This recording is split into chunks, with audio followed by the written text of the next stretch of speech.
अस्सलाम वालेकुम। Course Q में खुशामदीद। उम्मीद है आप सब लोग खैरियत से हों। कोर्स क्यू में आज के लेक्चर में हम अपना डेवलपमेंट इन्वायरमेंट सेटअप करेंगे।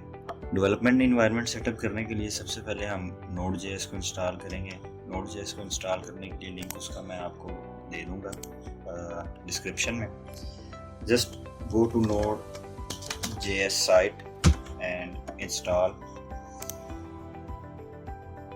सो when you go to the Node.js site, जब आप Node.js साइट पे जाएं और आप करंट वर्जन डाउनलोड कर लें या लेटेस्ट वर्जन, आपकी मर्ज़ी है LTS वर्जन डाउनलोड करें या करंट वर्जन डाउनलोड करें, लेकिन मैं रिकमेंड करूँगा आप LTS वर्जन ही डाउनलोड करें क्योंकि ये लेटेस्ट स्टेबल वर्जन होता है।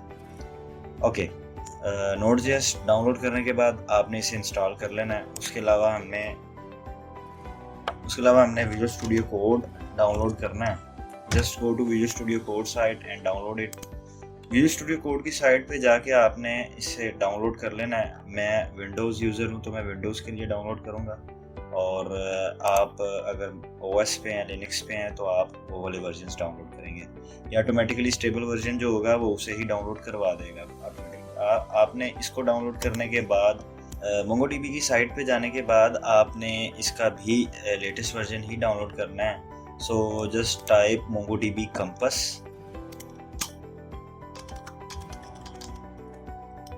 MongoDB Compass download, and after clicking the first link you will be here. The stable version, the package, you need to change the package from zip file to MSI and just download it. If this does not work, आप अगर ये काम नहीं करता MongoDB Compass, लेकिन अभी फ़िलहाल आपने इंस्टॉल करके रख लेना है और इसका काम अभी नहीं है। अभी हम सिर्फ फ्रंट एंड की तरफ ध्यान देंगे।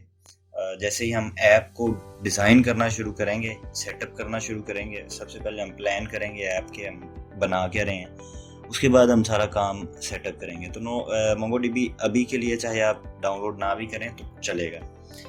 Okay, visual Studio code download करने के बाद आप लोगों ने विजुअल स्टूडियो कोड ओपन कर लेना है। सबसे पहले आप अपने कोड स्ट्रक्चर को बेहतर करें।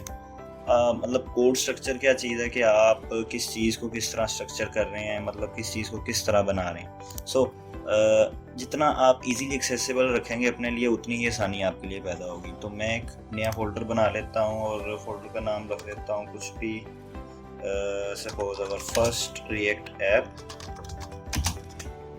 बल्कि नहीं, इसमें मैं बैकएंड भी रखूँगा तो मैं इसे सिंपल प्रोजेक्ट कह देता हूँ, और प्रोजेक्ट के अंदर मैं दो फोल्डर बना दूँगा, एक फ्रंट एंड का और एक बैक एंड का। So I am creating this front end folder.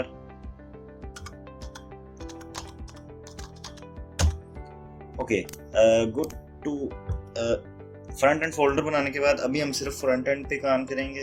तो सबसे पहले हम सिर्फ फ्रंट एंड डिज़ाइन कर लेते हैं इसका। तो आज हम सबसे पहले अपनी एक सिंपल सी रिएक्ट ऐप बना लेंगे।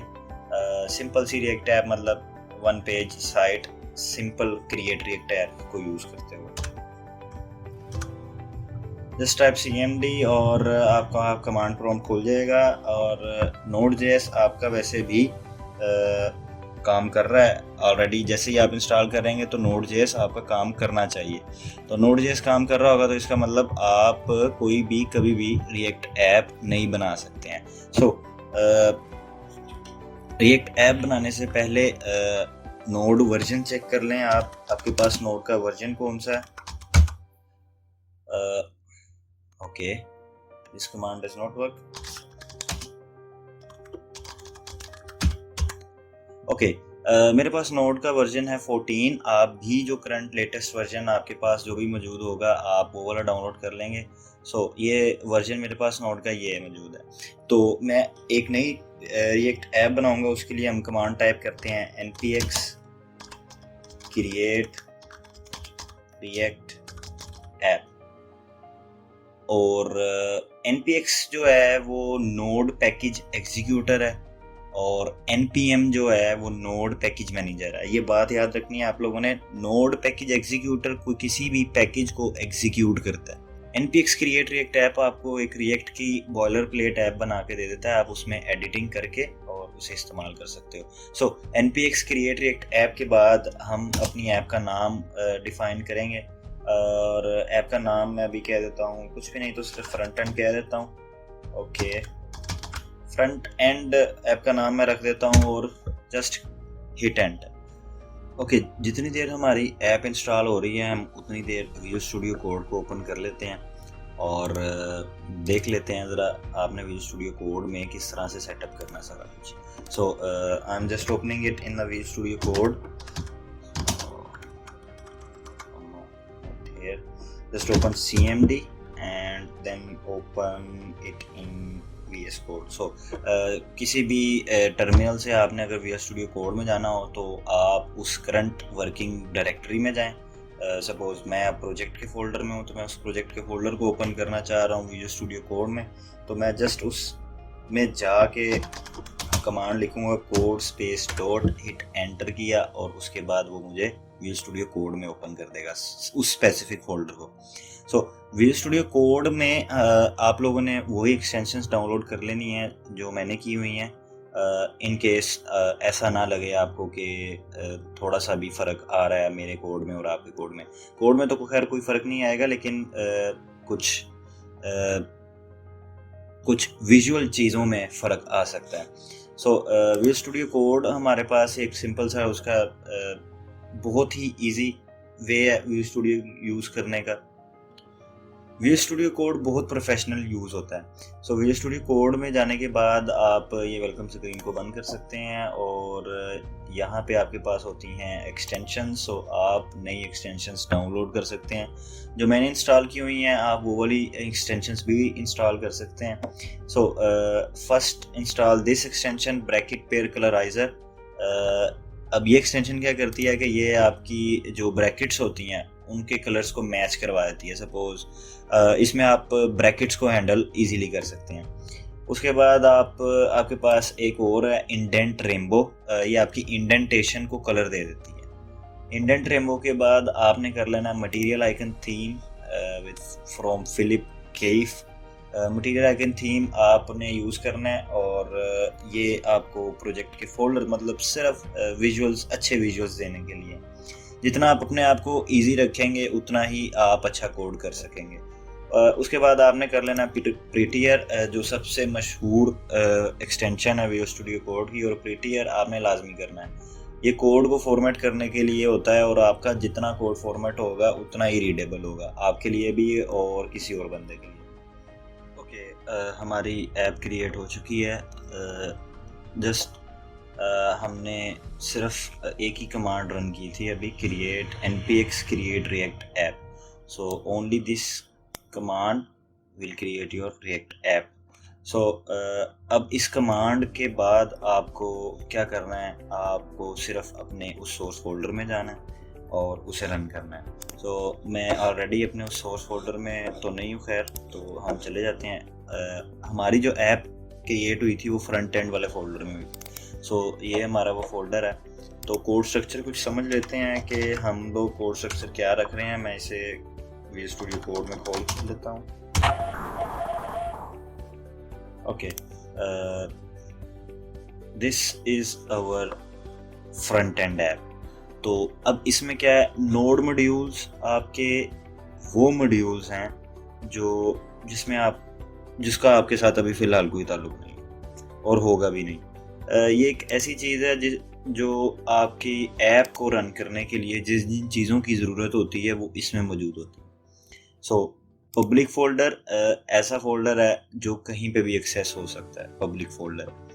तो पब्लिक फ़ोल्डर के अंदर एक index.html की फ़ाइल है जो आपकी सबसे पहले यही फ़ाइल रन होती है।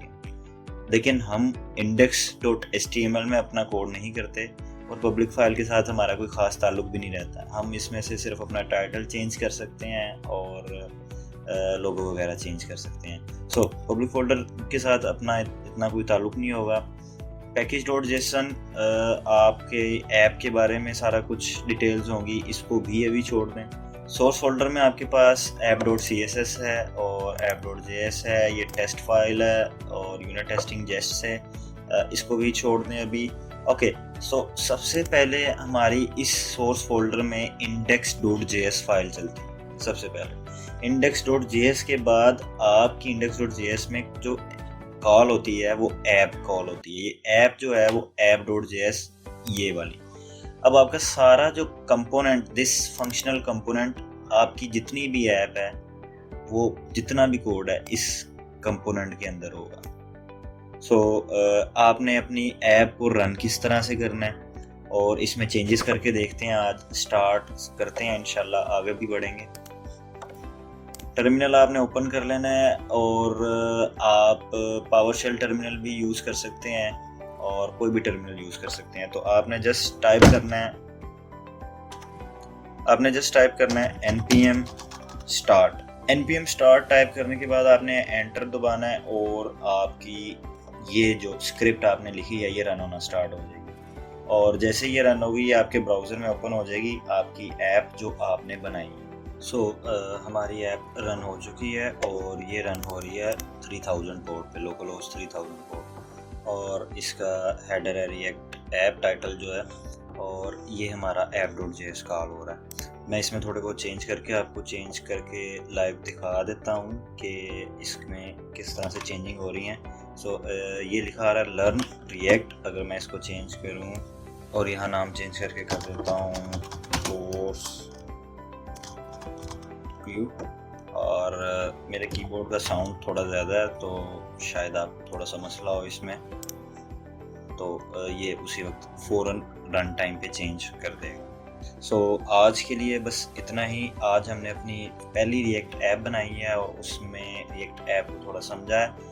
आपकी जितना भी कोड है app.js में चलता है, और अगले लेक्चर से हम इंशाल्लाह ऐप पे काम करना शुरू कर देंगे। पहले हम उसका फ्रंट एंड बनाएंगे, उसके बाद हम उसके बैक एंड पे काम करेंगे। आज के लिए बस इतना ही। इंशाल्लाह अगले लेक्चर में मुलाकात होगी। नए आने वाले लोगों से गुजारिश है कि वो इस चैनल को सब्सक्राइब करें ताकि अगले आने वाले लेक्चर्स उन तक पहुंचते रहें। शुक्रिया।